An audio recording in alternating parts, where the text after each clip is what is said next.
ones, I am Kryon of Magnetic Service.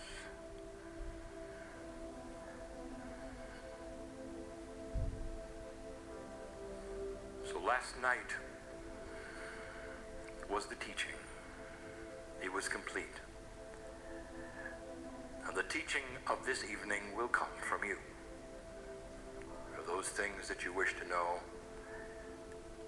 that are appropriate for me to answer.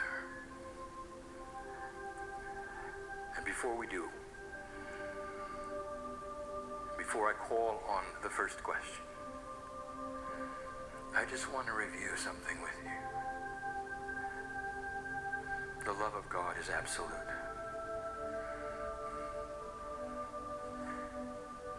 It's always there. There's no way it can be tempered. There's no way you can remove it. You can't make God mad. You can't even really disappoint us.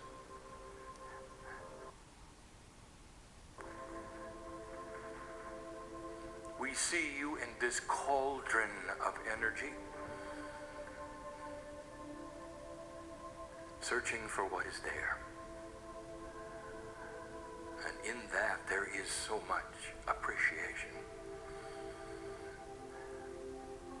And we've said it so many times, it's why we wash your feet in honor. It's a symbol, it's a metaphor of the highest of the high, as you would see it,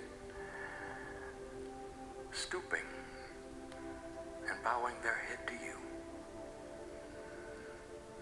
And why would we do such a thing? And I will say, because the Creator inside is us.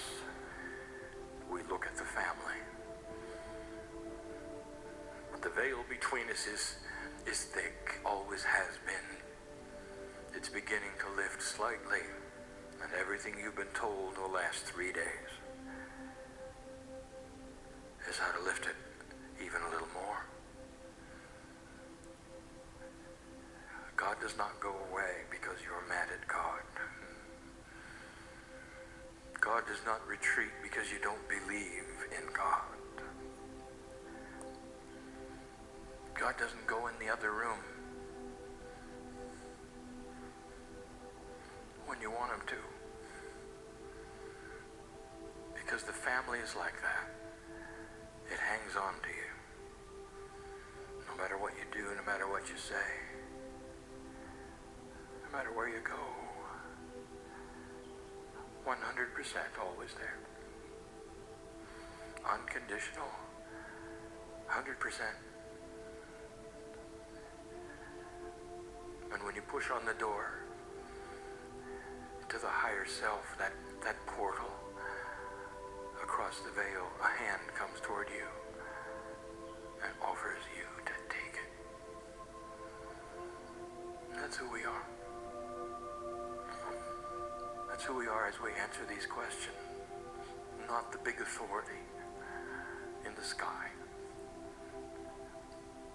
A brother, a sister, who will listen to the questions and in all fairness and all appropriateness give you what we can without violating any of the rules of free will, free choice, and those things which you must know and find out yourself.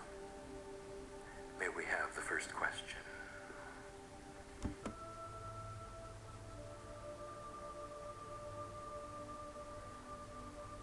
Kryon, for those of us who are grieving our loved ones who have transitioned, how best can we cope with this heartache?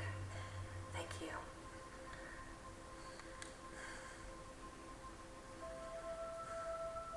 You gotta change your perception. All they did was transfer energy. Now listen. Back to the original questions asked.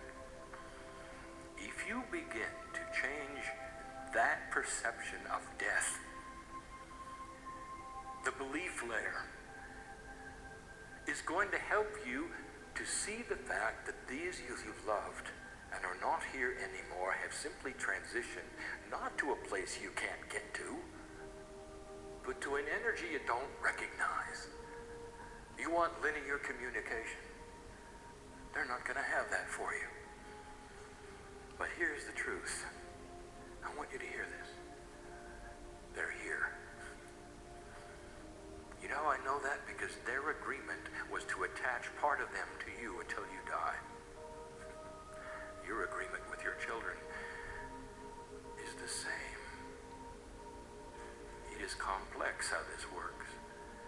Part of the human spirit of the parents attach themselves to their offspring, and vice versa, vice versa. Like the fractal geometry, it's all the way down, it's all the way up. Right now, as you exist, those you've loved and lost are with you. Now, as your perception changes, that is going to become more and more real, so you can talk to them, so you can smile at them. And the idea that death is permanent will leave your consciousness, and you can enjoy them for the rest of your life. There's no greater love than this, that a system would be in place that would comfort you. Grieve as you need to grieve. Cry for the loss of the three-dimensional creature who will never quite be here again in that form. And when you have grieved and when you have cried enough, they're going to be there in an energetic way to hold your hand and say, well done. Now let's get on with it. And that's the truth. Blessed is the one in the audience who has lost a child. For the child is here. And the child has a message for you. Let's get on with it. Let's get on with it. Not gone, but part of your consciousness. Mom, for the rest of your life. We wouldn't tell you these things